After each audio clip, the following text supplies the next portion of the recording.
Hello. Tristan. Ahmed. MVT. Cook.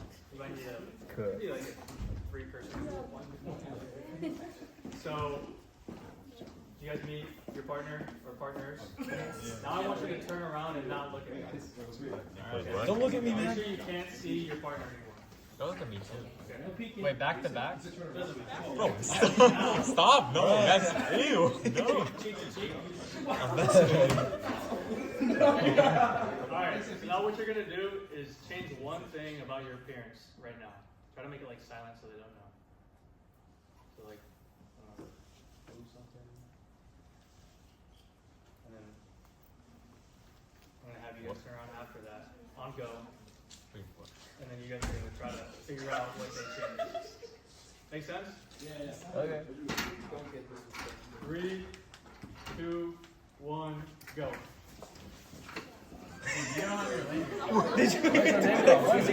I don't even know. Change one thing about your appearance. Oh, appearance. Yeah. Look at that, bro. That's fucking hilarious, bro. What is that, bro? You didn't do that to me. Try it. One more. I don't know. I really don't know. Bro, listen to the activity, man. I want to hear some appearance. Appearance. Change something about your appearance. Yeah, but I heard parents. Parents? What do we have this time? That pocket? No, it's always been there. Oh, shit. That's how it's The tie? Yeah. That's 2-0, baby. Yeah. What am I? That part. Okay then. What did you do? I just unbuttoned my jacket. Bro, your appearance. Yeah. Flipping your glasses. Yeah, that's the move, bro. I wish I turned around and your pants were down. Wow. Hey, you freaky! Check this off.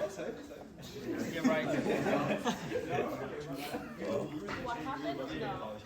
Yeah, that's true. Like the campus. I know you guys talked about it. This is exciting for the next one. The guy that you followed? No, everybody. Oh, yeah. Well, check it right now. You want to hit a Engineer the CE-brO. Engineer the CE-brO. CEO, the plan words. But I wanted to say a disclaimer. Very early stage, so it's just a title, kind of like a clickbaity thing. But yeah, this is me. I'm Emilio. I was a computer science grad at the University of Cincinnati. I was also a community and club leader there, so I started the SASE chapter at UC 2023, and also was the leader of the Filipino club there. So I found my home in these communities, and I was a very avid community and club leader there. After college, I graduated with a job at Fifth Third Bank. It's like a local bank in Ohio. I don't know if there's any around Chicago, but in Illinois. But I was a product owner there, so I led a bunch of tech teams. And then I'm also a event planner for a nonprofit in Cincinnati, and just some of my hobbies is, it's like the Asian trifecta: anime, mixed martial arts, and video games. So now, I said I was ex-product owner. I'm working on an early stage startup with a bunch of friends, essentially trying to reinvent community engagement through a mobile-first social platform. So it's going to be, this is not an ad, by the way. This is not the whole presentation. I just wanted to give you guys a little bit of a preface. It's supposed to be a simple, free-to-use platform to connect people with their affiliation groups. I made this analogy earlier. Does everyone have like a campus discovery website on there at the university? I know there's Campus Link, campus groups I heard back there. Yes, sir. And then if you take that and you take LinkedIn company organizations, and then like the social media factor of like Instagram, you lock them in a room, they have a threesome. That's it. Whoa. Wait. Whoa.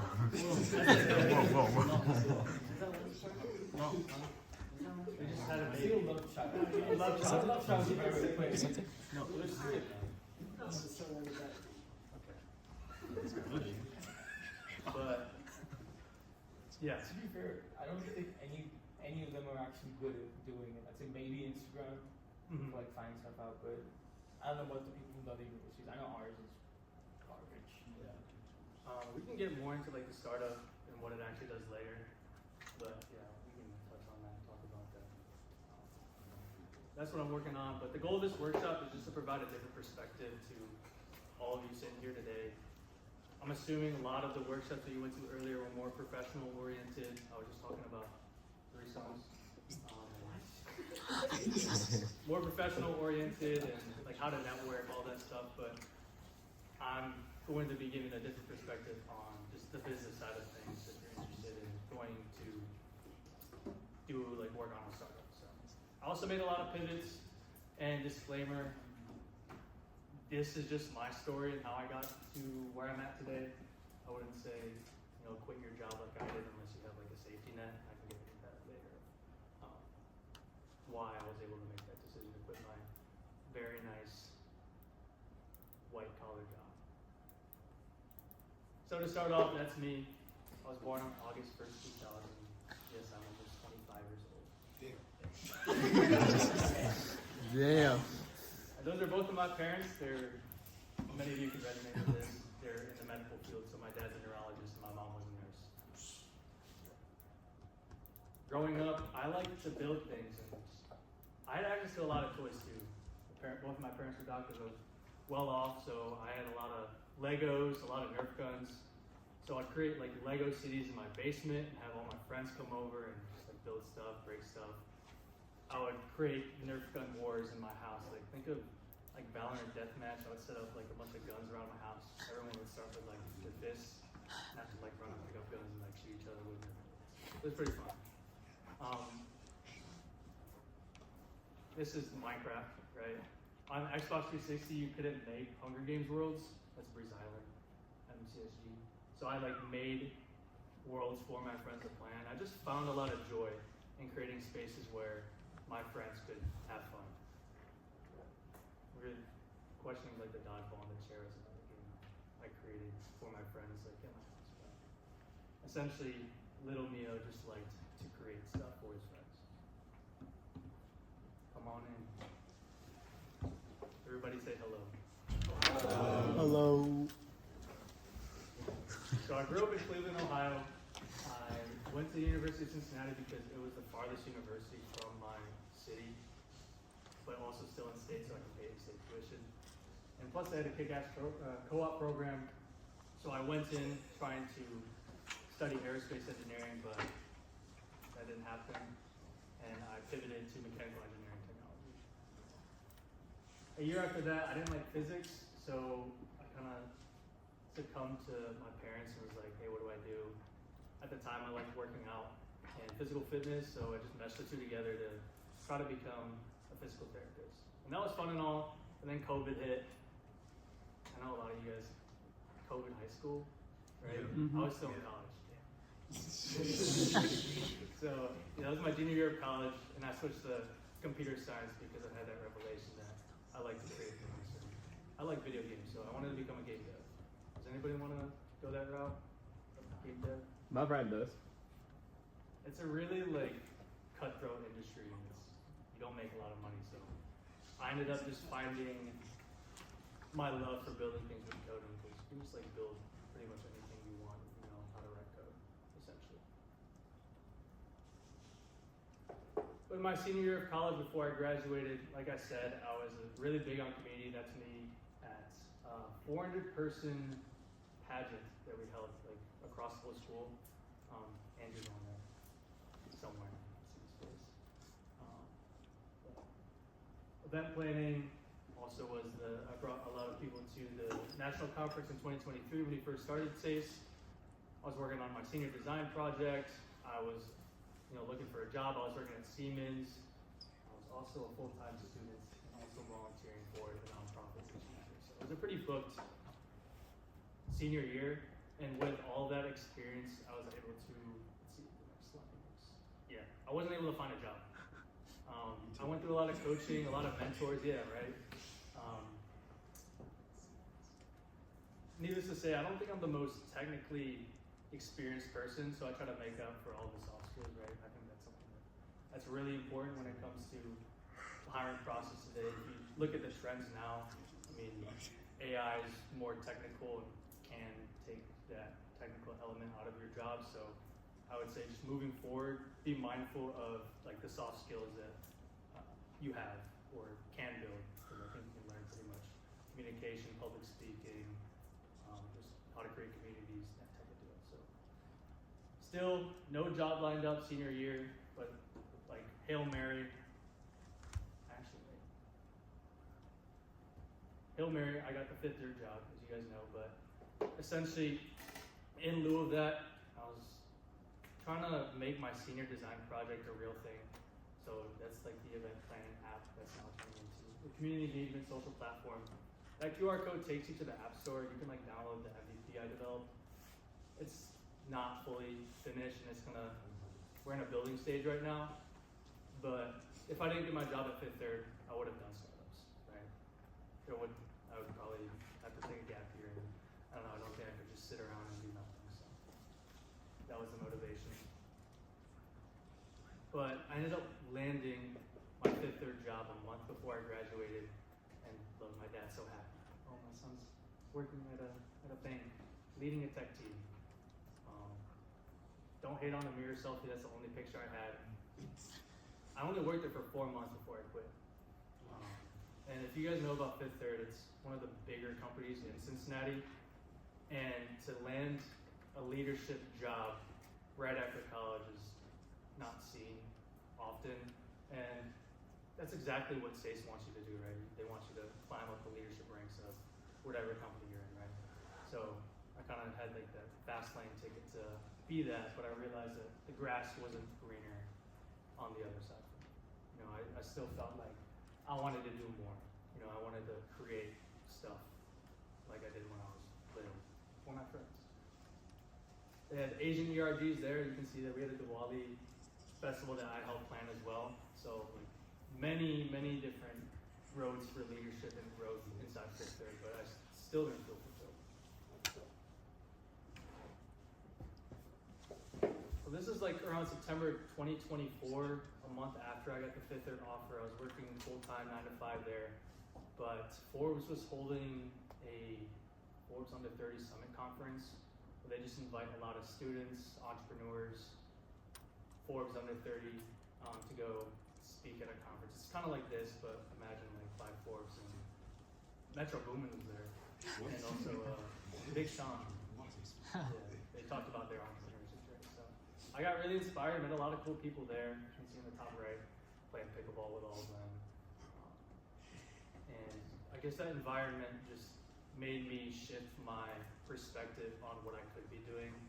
Like 3 hours before maybe the first day started for the Forbes conference, I was working at my computer, leading a team and assigning user stories to all the software dev people. Well, who's in the computer science? You guys are It's all me. So many people. Yeah, just putting myself in an environment where, you know, I was taught to, or I'm being taught to just think outside the box, and, you know, you could create something bigger than yourself and also make it, was truly a pivotal part in like my time at Ford.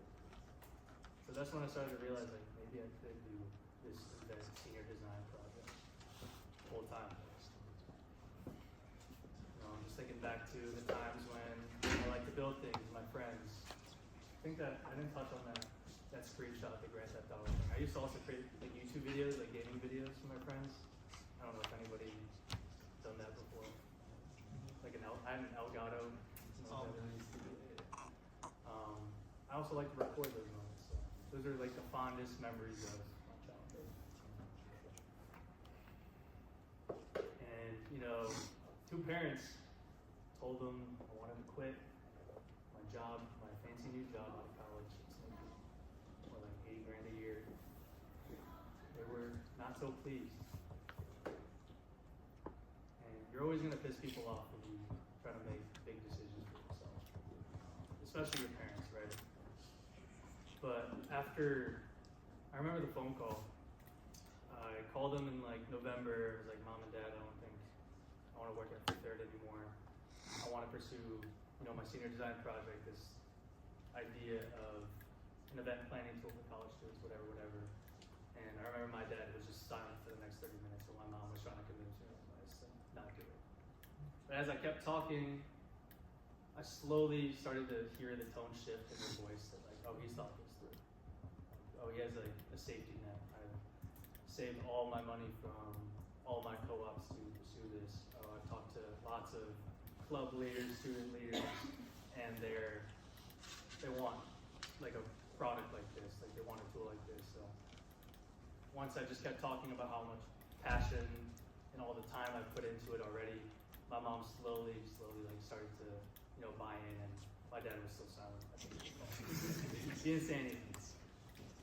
And honestly, like to this day, since I told him like a few months ago, we don't even, I don't know, do you guys like talk about work a lot? I feel like my family doesn't really.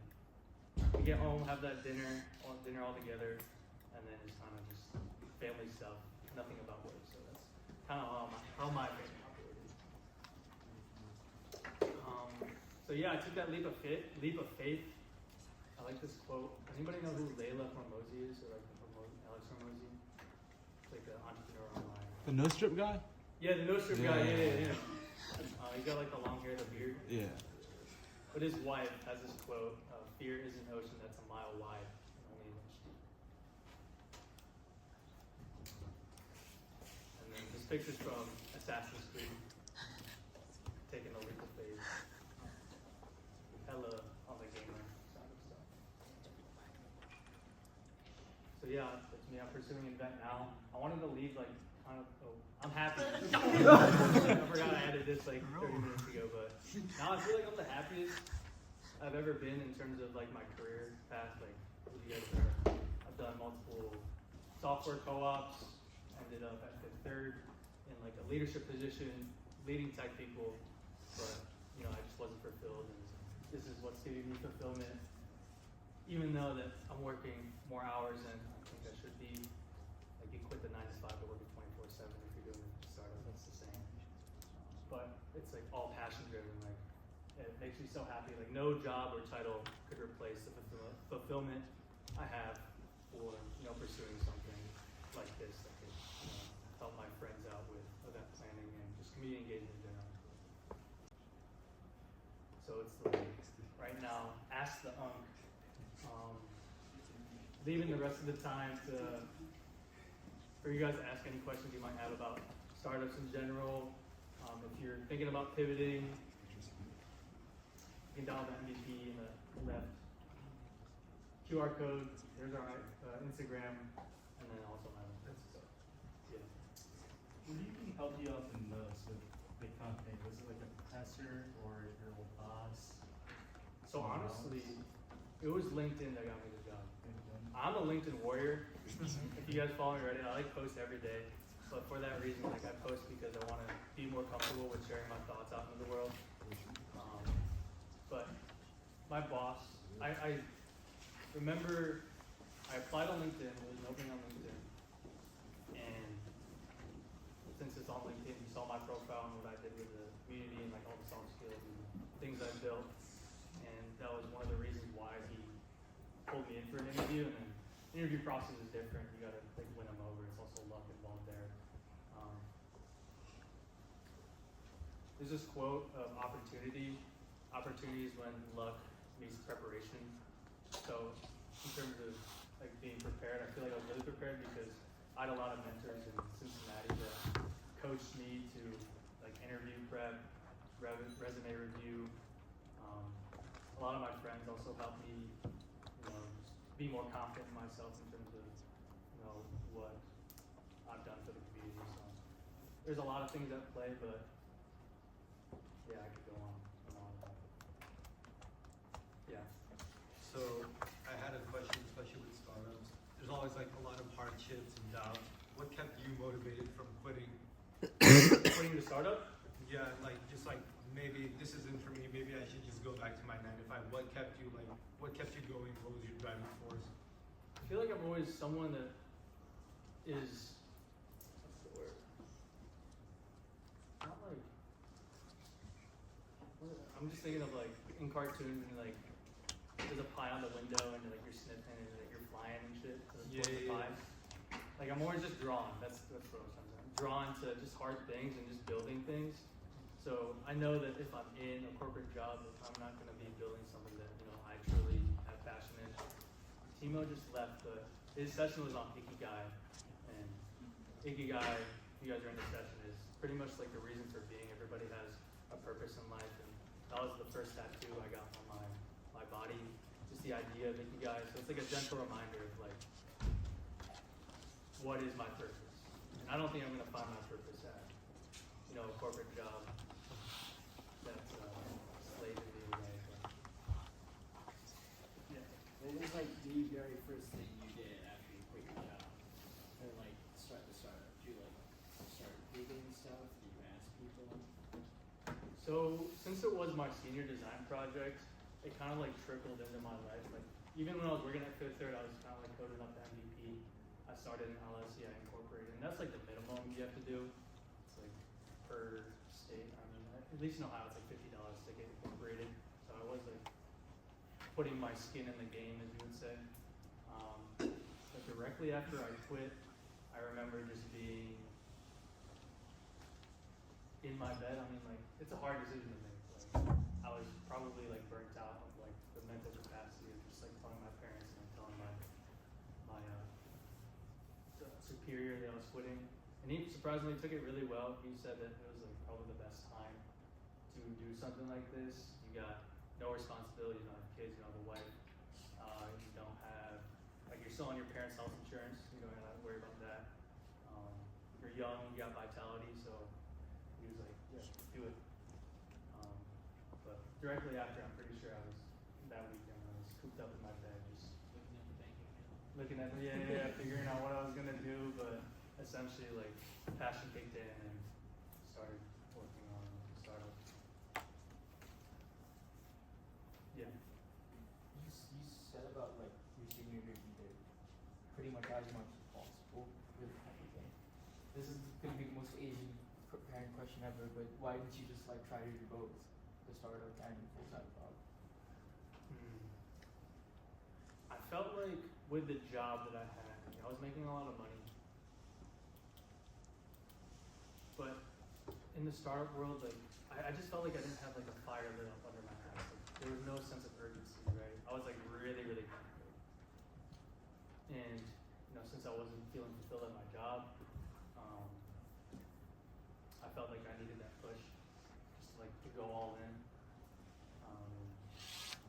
Quit my job. I mean, I did do both for the time being. Like as soon as I got hired in August, I mean, I was working on an event because, as I said, it was my second option.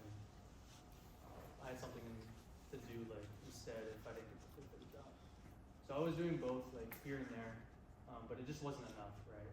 I had big dreams up here, but like the output of me daily, right, wasn't really meshing well with where I wanted to go here.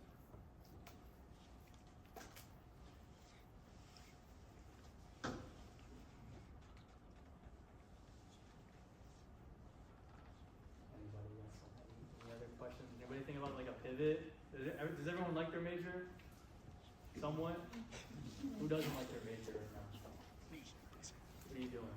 Hate to put you on blast. Mechanical engineering. Mechanical engineering. What did you like to do when you were little? When I was a kid, Yeah. I like designing stuff, making stuff. So I know in mechanical engineering you have like CAD software. yeah, Stuff, I like the but- CAD. Are you thinking about anything in specific to pivot towards?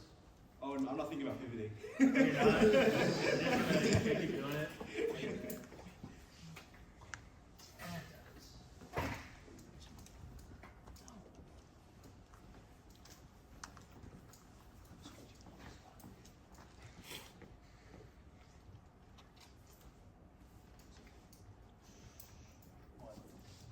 20 minutes left.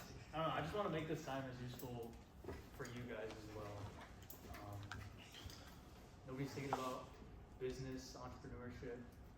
Yeah. I think for me, a pivot that might be like outside the norm for engineering is that I really want to open up a cafe. And as much as I do love my major, I feel like a lot of what I do in my specific major can be implemented in what I want to do in other things. A lot of things like designing, problem solving, what you can do to optimize things, what you can do to make things affordable. I feel like that would be very useful into things that I want to do in like long term. So that's a pivot in my life that I'm like trying to prepare for that I want to do personally.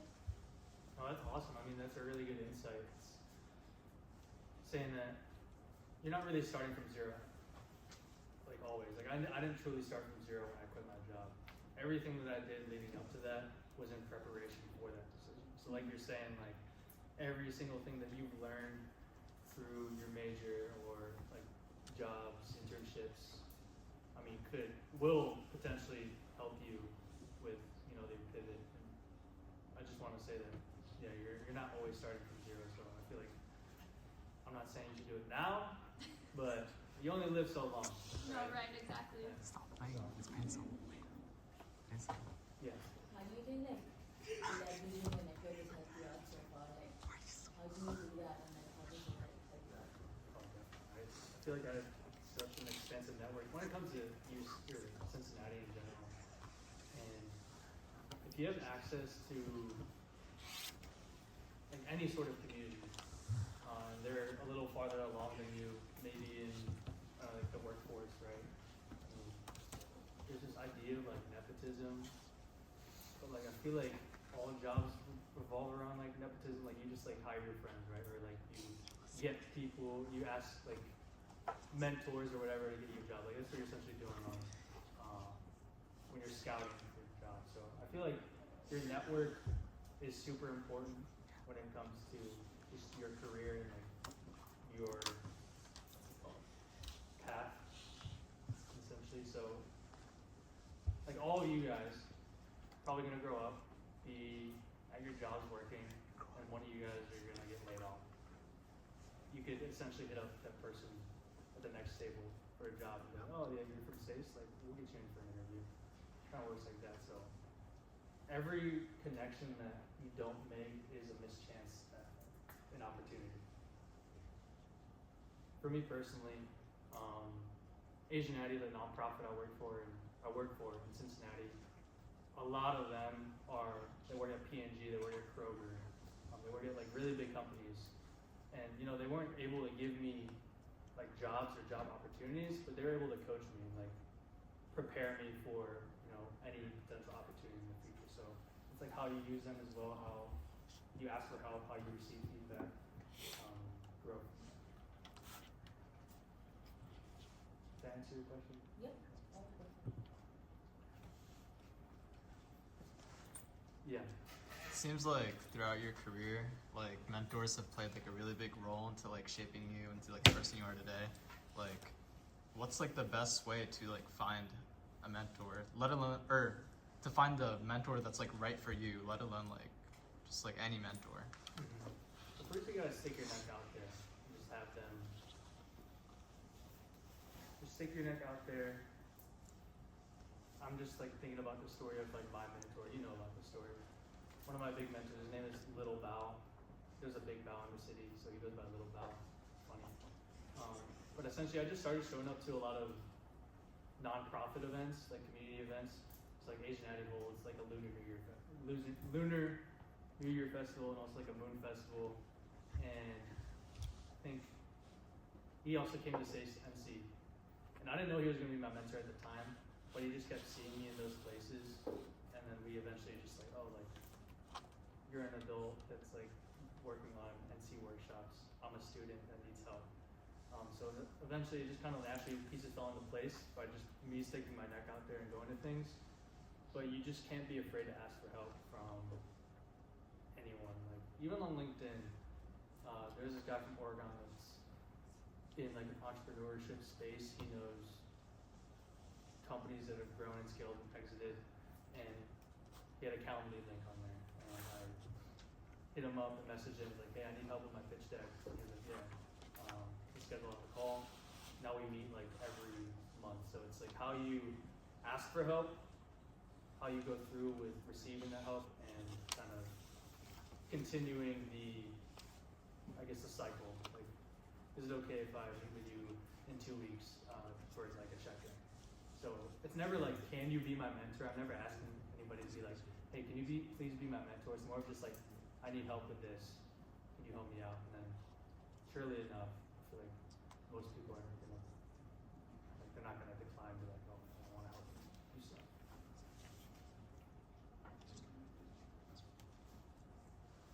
Yeah.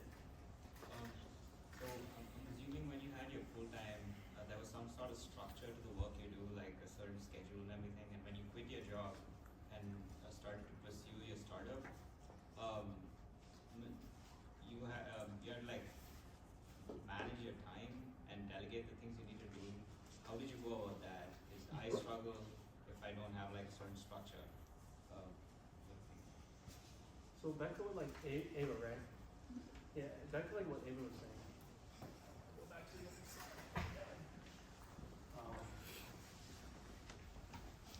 Yeah, you mentioned the structure with work, it's like 9 to 5, and then I'm going to like pretty much a 24/7 life startup. But all the things I was doing my senior year was at like a 24/7 basis. I mean, if you're a club leader, like leading any chapter at SASE, you're probably not sticking to a schedule. You're just kind of doing things here and there, trying to get the club running. So when I was running 2 large clubs within SASE, volunteering for Asian Natty, doing part-time work, doing my senior design project, also battling full-time school and trying to look for a job, it's like I was already kind of preparing myself, putting myself in that headspace of being able to do different, being able to flip the switch and do different things throughout the day and stuff. So I think that's where the disconnect happened as well. It's like I was accustomed to this life of uncertainty and like what I had to do and all the tasks, and managed it somewhat well using a calendar, was able to get all the stuff done. But then when I went to Fifth Third, had that structure just 9 to 5, and then I had like 5 hours at the end of my day. Like, what am I gonna do? So when I quit, right, I got back to this life of, you know, where I was helping my communities, creating stuff with people, my true passion, and it felt just natural to me. Are you involved in any student organizations, like student leadership? I am the SASE. Yeah. Plus, and then in between class, I work as a computer science tutor. And then I come back and work on research. Mm-hmm. Yeah. Or try to build projects on my own. Mm-hmm. What about like downtime? Do you have like downtime, or just like whenever that happens? What do you mean downtime? Like when I get free time? Yeah, free time. Yeah. I play soccer, I go to the gym, maybe go for a run. So essentially, it's like kind of that whole management system of all the things you're doing right now, and applying that to a different lens, like a business schedule, like a startup schedule, right? I see. To being able to manage your time well. Yeah. Have you considered just having this as a side project while keeping your job if you felt like it was just like a huge gap in your day that you felt like you wanted to do something during that time? Say it again? Like, you talked about how you wanted, just had, you had like 5 hours left and you didn't know what to do with it. Like, have you considered doing this as a side project instead of just fully leaving your job and fully doing this? Yeah, I was doing it. So also, like I said, I was also training martial arts. So I went to like the gym every day after work to like take posture stuff. And then I'll have like 2 to 3 hours to work on that. But also I have a girlfriend as well. So I mentioned, I think, were you the one who asked the question? I felt like I was really, really comfortable in my situation with a job, working a 9 to 5, racking up the cash. But my will to, you know, see this through, to see invent through, to see my startup go through, wasn't beating like the comfortability. Like, oh, I can like work on that tomorrow. Oh, I can like work on the next UI for the other page like the next day. It's like, but then like you just get slow and then there's no urgency. So I feel like when I quit my job, building such like a safety net with like the cash and the I just needed to light a fire under my ass and be like, hey, you gotta do this now. You only live once. So there's also that sense of urgency that is internalized with me. But you could definitely do both at the same time. It's like how you manage your time. I feel like with me, though, I just couldn't do it. Oh, yeah. I know you have like a small team. Like I guess it's just like more like company wide. Like how would you go about like getting employees or getting investors? Do you reach out or do you let people come to you? Essentially, so my team is made up of a bunch of friends, and I know they tell you like not to start business with like close friends. These are like more like friends, acquaintances, and people I've seen grow throughout like my time in college. And I hold them to a high regard because I view them as like being very, very talented individuals. Like she's like part of my marketing team. I've had the privilege to work with her. She was like my marketing chair for when I was the SASE Prez last year. And like my CTO too is like some guy in my cohort that was like the coding genius. We'd go to him for answers and like help on homework. So did you like ask them to join? Yeah, I went around like Luffy style, going to different islands, asking them, join my team, I got this big vision. And then, like in the future, do you just like use LinkedIn or like find investors now? Yeah. Well, I'm really plugged into the entrepreneurship space. Cincinnati's got like a really good ecosystem there. So I don't know how it is in different cities with investors and the capital that can go around, but essentially this month I'm going to be pitching to investors, going to like pitch competitions, trying to raise money because I mean my team right now is like all working for free out of the goodness of their heart because they believe this is an idea that will go big. But like I'm gonna need to pay them somehow, and eventually, like you said, the team's or the product is gonna grow, things are gonna grow, and like I'm gonna need no employees. So I don't know how I'm gonna tackle that yet, but essentially like taking it one step at a time. I guess you kind of answered it, kind of. So the thing is, you have only got your friends now, and I'm assuming, at least knowing some of those people, where if you go to them and like, oh, I have an idea, more likely than not, they're gonna back you and say, yeah, we'll work with you and do stuff like that. How do you think you probably have, as you said, you have a lot more of a fire within you to actually achieve something? What do you end up doing in situations where maybe there's a disagreement in a direction to go, or like an example, it's the color of the page. There's a completely random example. Or it's just like when you want something finished and like maybe they're working a full-time job and they're doing this on the side. So like as a side project they're also involved, but you have a lot more time to actually do it. How do you deal with situations when I guess there's a disagreement or you have a vision that maybe they assert the parts that they don't agree with?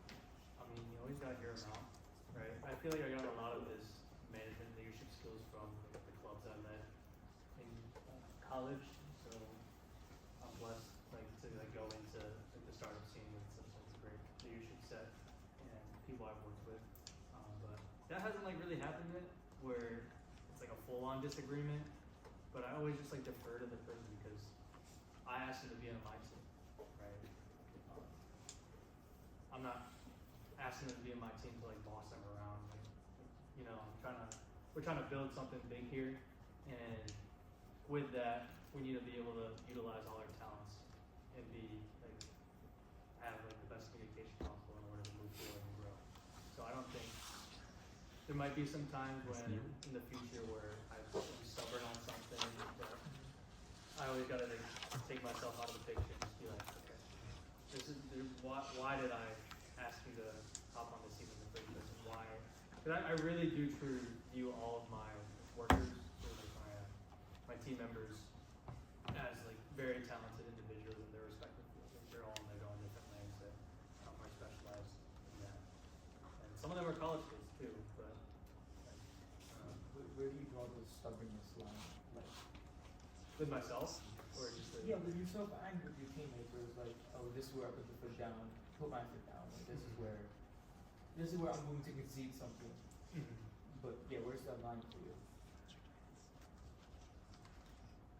See, that line is gonna be more and more apparent when we do raise capital because investors are gonna be like, yeah, like you need to have this shit done now. I didn't give you $6 million to waste it, or just like to not have good task management skills. So right now we're just kind of flowing and just doing our best to, take it day by day and do whatever. Like they all have their different lives, and if you're in a club right now, you probably resonate with that. All your exec members have different lives too. They have school. They've got to do all this shit. So you just gotta be very, very mindful that they are also doing their best with, the work for the club, the work for the startup, but they also have all these things going on. So you gotta be very forgiving. But essentially, yeah, when things start in the fan, more like gotta learn on the spot. Leave emotion out of it. Alright. What were you guys sleeping yet? Oh yeah, sorry. What would be your advice for starting a startup? Advice for starting a startup. What's your why for starting a startup? You gotta have that locked down, whether it's like a pain point, or like a passion point, or like a past profession point. You gotta know why you're doing it in the first place, because eventually that's gonna trickle down and build as you start building the startup.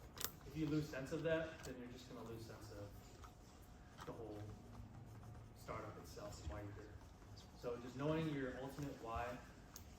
Anybody know who Simon Sinek is? He's like an author. Finding your why.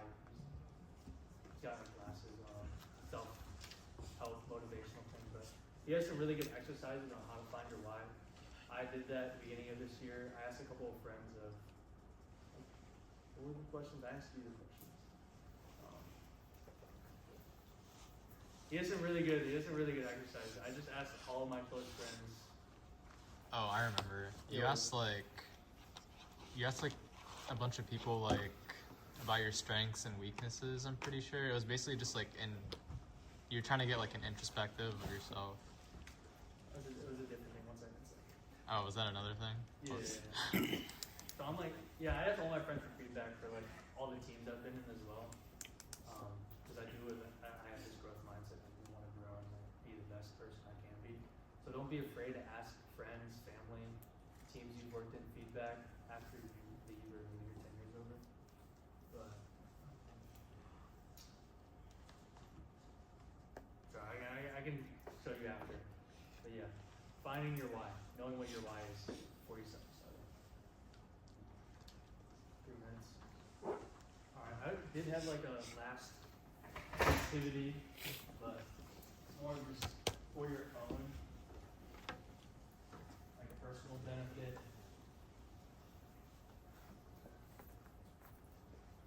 You're just gonna write down 4 things on a piece of paper, so if you guys know what piece of paper.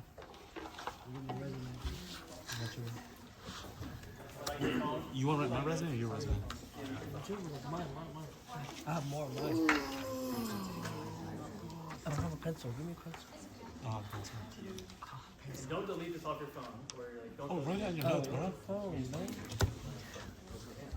What's your role now? Dream job.